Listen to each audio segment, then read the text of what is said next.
ഭാരങ്ങളധികം വേണ്ടിനി കാരീരും വാണികളേറ്റവൻ ഭാരങ്ങൾ വഹിച്ചിടും. ഞാനെൻ പാദങ്ങൾ വെച്ചിടും നീങ്ങി പോകാത്ത പാറമേ, ഏരിക്കായി പിളർന്ന പാറമേ, ഏരിക്കായി പിളർന്ന പാറമേ. വേഗം വരുന്ന നമ്മുടെ കർത്താവായ യേശുക്രിസ്തുവിൻ്റെ തന്നിനാമത്തിൽ എല്ലാവർക്കും സ്നേഹവന്ദനം. സകല ജാതികളിൽ നിന്നും അബ്രഹാമിനെ തിരഞ്ഞെടുത്ത ദൈവം അബ്രഹാമിൻ്റെ പിൻതലമുറകളിൽ യാക്കോബിൻ്റെ കുടുംബത്തെ സ്വന്തം ജനമായി വേർതിരിച്ചു. യാക്കോബിൻ്റെ മകൻ യോസഫിനെ സഹോദരന്മാർ മിസ്രൈമിൽ അടിമയായി വിറ്റു. ദൈവം യോസഫിനോട് കൂടെ ഉണ്ടായിരുന്നതിനാൽ അവൻ മിസ്രൈമിൽ പ്രധാനമന്ത്രിയായി. ക്ഷാമത്തെ തുടർന്ന് ദൈവിക പദ്ധതിയിൻ പ്രകാരം യാക്കോബിൻ്റെ കുടുംബം മിസ്രൈമിൽ വരികയും ഗോശൻ ദേശത്ത് പാർപ്പ് ഉറപ്പിക്കുകയും ചെയ്തു.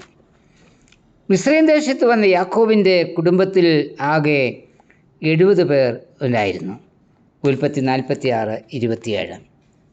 അവർ വർദ്ധിച്ച് പെരുകി, ദേശം അവരെ കൊണ്ട് നിറഞ്ഞു. പുറപ്പാട് 1:7. രാജ്യത്തിൻ്റെ ഭരണവ്യവസ്ഥകൾ മാറി. സർവ്വസ്വാതന്ത്ര്യത്തോടും മിസ്രൈമിൽ ജീവിച്ചു വന്ന ഇസ്രായേൽ ജനതയുടെ ജീവിത വിഹായസിൽ കാർമേഘങ്ങൾ അടിഞ്ഞുകൂടി. കാലം മാറിയതോടുകൂടി അവർ മിസ്രൈമിൽ അടിമകളായി.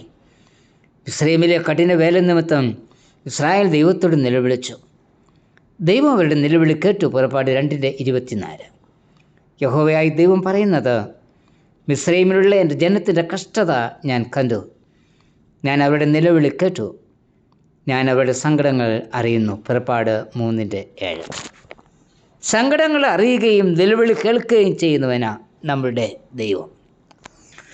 നിലവിളി കേൾക്കുന്ന ദൈവത്തെക്കുറിച്ചുള്ള നിശ്ചയത്തോടും വിശ്വാസത്തോടും കൂടി ജീവിച്ച ഒരു സുവിശേഷകനായിരുന്നു സാധു കൊച്ചുകുഞ്ഞ് ഉപദേശി.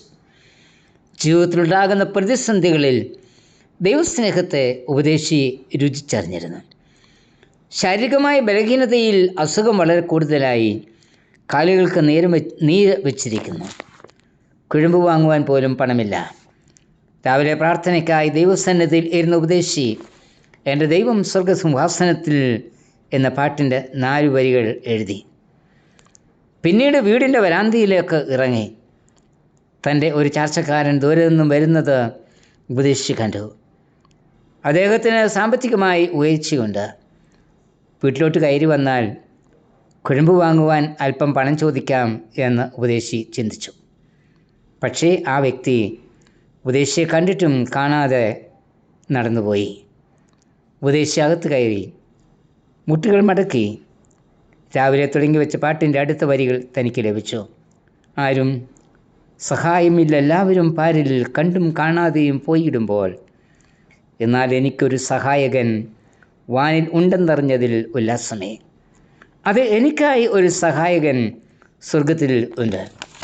എല്ലാവരും കൈവിട്ടാലും കൈവിടാത്ത നല്ല സ്നേഹിതൻ, കഷ്ടകാലത്ത് നല്ല തുണയായവൻ, ഇസ്രായേൽ ജനത്തിന് നിലവിളി കേട്ട് ഉത്തരമരളിയവൻ എൻ്റെയും നിലവിളി കേൾക്കുന്നു. ദൈവം ദീർഘക്ഷമയുള്ളവനാകുന്നു എങ്കിലും രാപ്പകൽ തന്നോട് നിലവിളിക്കുന്ന തൻ്റെ വൃതന്മാരുടെ കാര്യത്തിൽ പ്രതിക്രിയ നടത്തി രക്ഷിക്കുന്ന ദൈവമാണ്. ലൂക്കോസ് 18:7.